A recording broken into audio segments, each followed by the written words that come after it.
Boa noite, queridos irmãos e amigos. Como em todas as quartas-feiras, a Casa Espírita Caibar Schutel de Pompeia faz o estudo do Evangelho, estamos aqui dando continuidade. Nós vamos fazer a prece inicial, alguns comentários e darmos início ao estudo de hoje.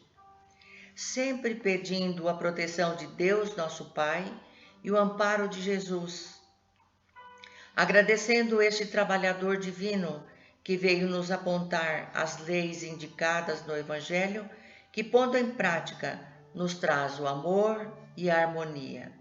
Que nossos corações estejam sintonizados a Jesus através desse sentimento sublime. Que assim seja. Para a bibliografia que me apresentou as palavras para a linha de pensamento da ideia proposta, que é reencarnação e busca de Deus dentro de nós, foram o Evangelho segundo o Espiritismo, de Allan Kardec, Opinião Espírita, de Chico Xavier e Valdo Vieira, pelos Espíritos Emmanuel e André Luiz, A Redenção de um Exilado, de Samuel Gomes, pelo Espírito Lucas, Reflexões Espirituais e Científicas de um Médico, por Dr. Paulo César Frutuoso. Nesta explanação, recorri ao uso das figuras como expressão de comunicação e didática, na tentativa de auxiliar a imaginação do meio que nos leva às explanações teóricas. Quem por bem quiser só ouvir ou assistir com as figuras, estejamos à vontade. Para esse tema, reencarnação e busca de Deus dentro de nós, eu recorri também a um videozinho bem rápido que mostra a nossa chegada, a nossa reencarnação, a nossa vivência terrena e depois o desencarne. Então, é um ciclo de vida muito interessante de conhecermos.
Assim, vamos dar início no texto que referimos. A misericórdia divina nos auxilia a retomar nossa orientação espiritual em direção ao Pai, através da reencarnação para evolução. Envolvidos pelas forças do seu amor, começamos a perceber com maior amplitude as escolhas pautadas no bem, que é a diretriz única na vida e no universo. No capítulo 8, Bem-aventurados os aflitos, porque serão consolados, Jesus indica ao mesmo tempo a compensação que espera aqueles que sofrem e a resignação que faz abençoar o sofrimento como prelúdio da cura. Desde muito e sempre temos essa misericórdia do Pai que, com a sua permissão, Jesus fez as suas curas, auxiliando, indicando o caminho da verdade. Os 10 mandamentos foram um motivo sem contestar da reencarnação de Moisés, implantando o Deus único, tanto quanto o Evangelho foram motivo de Jesus vir até nós, e mais tarde o fora para Allan Kardec fazer a revelação do Espiritismo. Assim, na construção da nova doutrina, a responsabilidade não era de um homem, e sim dos mensageiros do Senhor, para que o surgimento dos fenômenos pudesse ser analisado pela capacidade dos intelectuais de sua época para implementar o Evangelho sob orientação de Jesus para a construção da humanidade e do seu futuro. Lucas, espírito em redenção, reconheceu o amor do Cristo e esclarece a convocação dos espíritos capelinos para a sublimação última na jornada de regeneração, mas em função de cooperar com os irmãos no caminho da evolução. Incluindo neste grupo, traziam suas experiências a fim de humanizar os espíritos nativos, dando aos primatas características humanas e assim, nascendo, renascendo, nascendo de novo, renasce no século I depois de Cristo, na Síria, lá na região da Judéia. A reencarnação foi da evolução. É disto que observamos em Lucas, assim como todos nós nas vidas de renovação e sublimação. Jesus, em várias passagens, confirmou a reencarnação em seu Evangelho. No capítulo 4, Nicodemos pergunta a Jesus como nascer de novo. A resposta citada em João, assim Jesus diz: na verdade, te digo que aquele que não nascer de novo não pode ver o reino de Deus. Na verdade, te digo que aqueles que não nascer da água e do Espírito não podem entrar no reino de Deus. A água como símbolo do corpo material. Jesus, com seu imenso conhecimento, pois ele presidiu o nascimento do planeta, se referiu à água porque sabia que nosso corpo físico é constituído de água em sua maior proporção. Assim como o embrião, instrumento do renascer, faz seu desenvolvimento imerso na bolsa de água. Todo ser vivo é muito dependente da água. Então, renascer da água, novo corpo físico. Renascer do espírito, recomeço de mais uma etapa evolutiva. Jesus ainda diz: o que é nascido da carne é carne, o que é nascido do espírito é espírito. A natureza e o destino do corpo é um, e do espírito é outro. Por isto, ele ainda completa: o vento assopra onde quer, ouves a tua voz, mas não sabes de onde vem, nem para onde vais. Assim é todo aquele que é nascido do Espírito. Tudo o que acontece no universo segue leis. Leis da física, da química, da biologia, da moral, leis divinas, não completamente alcançadas pela nossa ciência.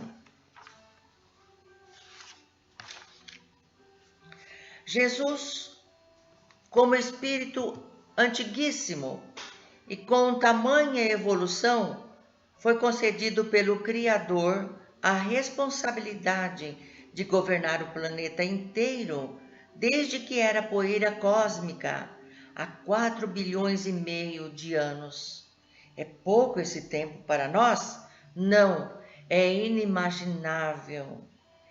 Mas nós, nesse orbe, crescemos sim, mas ainda precisamos de reajustes, pois na bifurcação da estrada, tomamos o caminho da porta larga. Lá no capítulo 18, diz: Entrai pela porta estreita, porque larga é a porta e espaçoso o caminho que leva à perdição, e muitos são os que entram por ela. Mas estreita e que apertado o caminho leva para a vida, e quão poucos são os que acertam com ela. Tudo depende do livre-arbítrio para conseguir a evolução. A porta larga está aí as nossas maiores dificuldades, e no deserto dos nossos corações vazios na relação com Jesus.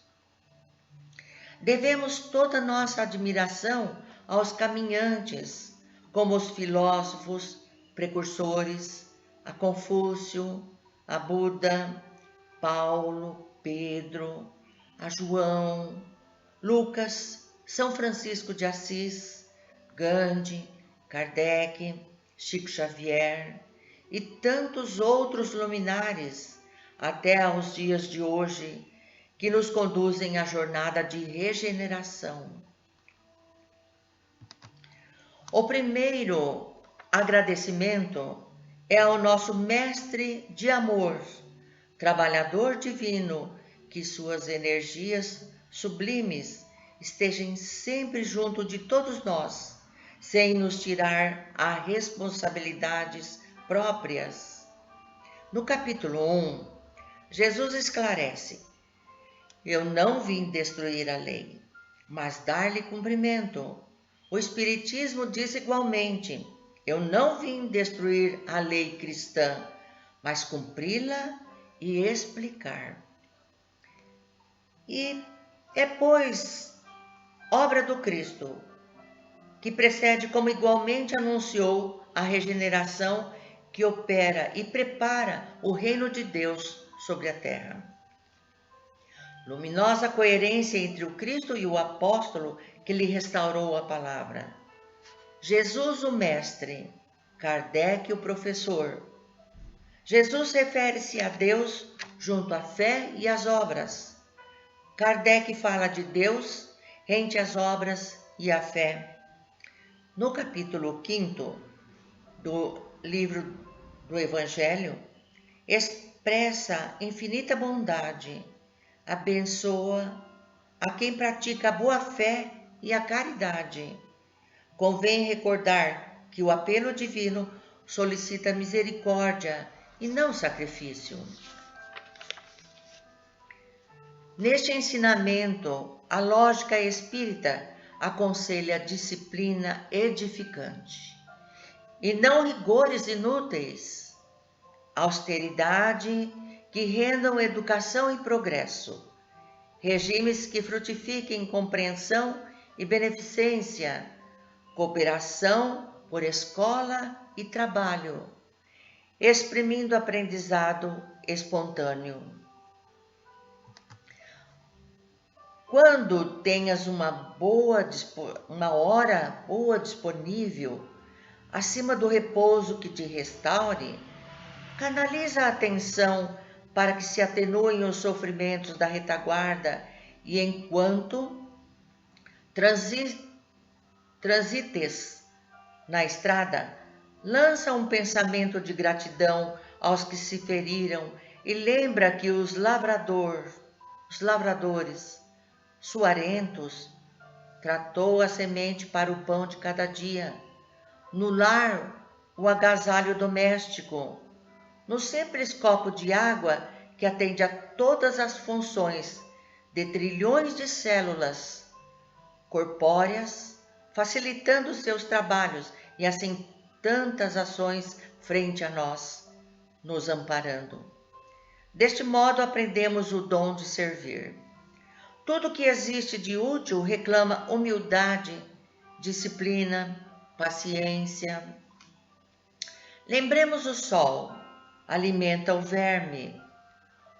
O verme aduba a terra, a planta nutre o sábio ergue a escola.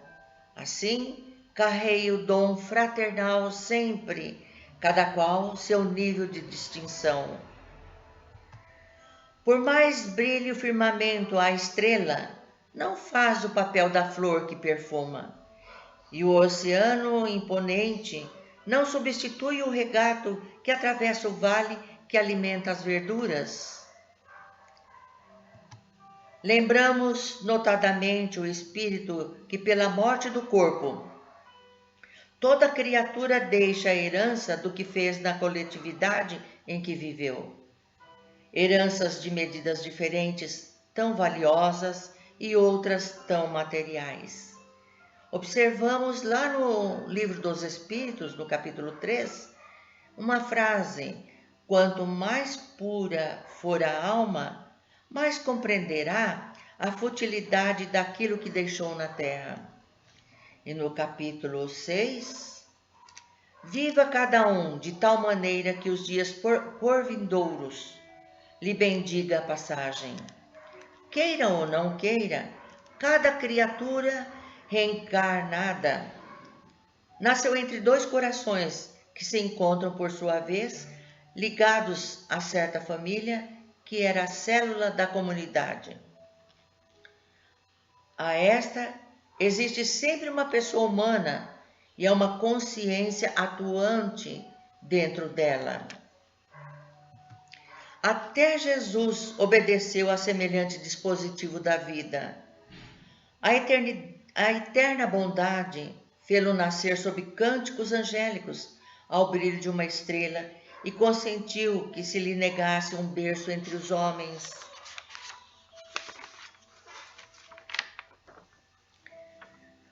Dotou de carismas sublimes, com as suas ações erguesse os paralíticos, com seu amor iluminasse o cego e deu-lhe a estrada por moradia. Jesus suportou a prisão corporal que lhe provocava imensas dores, pois seu envoltório perispirítico extrapolava em muito o seu corpo físico. Poderosa antena mediúnica captava as dores alheias. Recorria sempre à oração em ambientes livres. E aqui viveu por amor à humanidade. Então, quando sofreres, para que haja bondade e verdade, felicidade e concórdia, pensa em Cristo e compreenderás que ninguém consegue realmente auxiliar a ninguém sem amor e sem dor. No capítulo 18, portanto, aceitemos a transformação. Falaremos as palavras que gostaríamos de ouvir. Consideremos o tempo, o trabalho, a opinião e a família do vizinho tão preciosos quanto os nossos. Auxiliemos sem perguntar. Amparemos as vítimas do mal com a bondade que contarmos receber em nossas quedas. Desculparemos incondicionalmente as ofensas que nos sejam endereçadas, mas sabemos também que enquanto a ciência não deixar de considerar crendice religiosa como a reencarnação e a vida eterna, o caminho fica aberto para a preocupação de enriquecimento da noite para o dia. Parte dos escravocratas que na sombra escondem a inteligência de muitos por falsos princípios de maldição e favores, mas o pior que impropriamente atribuem-os à excelsa providência. O Evangelho oferece a eles o conhecimento de reencarnação do Espírito sem aperfeiçoamento gradativo na Terra ou em outros mundos. Neste Evangelho, nós vamos entender por várias vezes Jesus explicando e orientando sobre a reencarnação. Derreta você as algemas de tristeza que lhe aprisionam o sentido, na expectativa do eterno adeus perante a morte, e clareia com o raciocínio na consoladora luz da sobrevivência, para além da instância física, ou seja, para o segmento da vida espiritual. Solucionando em cada um de nós os problemas da evolução e do ser, da dor e do destino. O Espiritismo é libertador, que desata a corrente das angústias, porque não ficamos separados. Liberta-nos, Senhor, do cativeiro da ignorância. A paciência da natureza é seleção. Todas as disciplinas que prendem nossa alma cortam impulsos, hábitos e atitudes malsãs, mas aprimora-nos à medida que o tempo substitui as imperfeições. No capítulo 19, chora, mas estuda a razão das próprias lágrimas. A fé transporta montanhas. Há muitos prantos formados pelos quistos da malquerença ao calor da discórdia. Busca orientação, mas poupa o benfeitor espiritual. O amigo espiritual ou corporificado não é ponto de cochichar-te o dever dioturno. Pede apoio e caminha. Sintamo-nos sob as bênçãos do Criador, na certeza de que todas as criaturas existem e crescem, interligadas no abraço universal do amor. Somos puros descendentes da humanidade. Há um traço de Deus em tudo, mas busca-o em nosso interior. Busquemo-lo, e lá está, dando rimas aos nossos versos da vida. Deus é bom, nos permite retomadas na reencarnação. Que assim seja. Faremos então, neste momento, a prece final. Assim, encerrando na luz da gratidão a Deus, ao Mestre Jesus, sublime Nazareno, que explicou com a sua vida no caminho, na verdade ensinando o código do amor, que a todos abraça para o reconforto. Hoje, quanto precisamos desse abraço, das orações, do embalo amigo, mas confiemos. Como disse Lucas no livro Redenção de um Exilado, a doutrina espírita surgiu no mundo em suas feições de consolo para derrubar de vez as barreiras que separam a realidade que existe além da morte física e acabar com o sofrimento e a separação ilusória entre os dois planos da vida, e uma miopia perceptiva, demonstrando para os homens que seus relacionamentos e afeições não se destroem nunca e que o amor continua sempre. Jesus está conosco, está dentro de nós. Que assim seja, com a graça de Deus. Muito obrigado a todos pela atenção, pela paciência. Boa noite.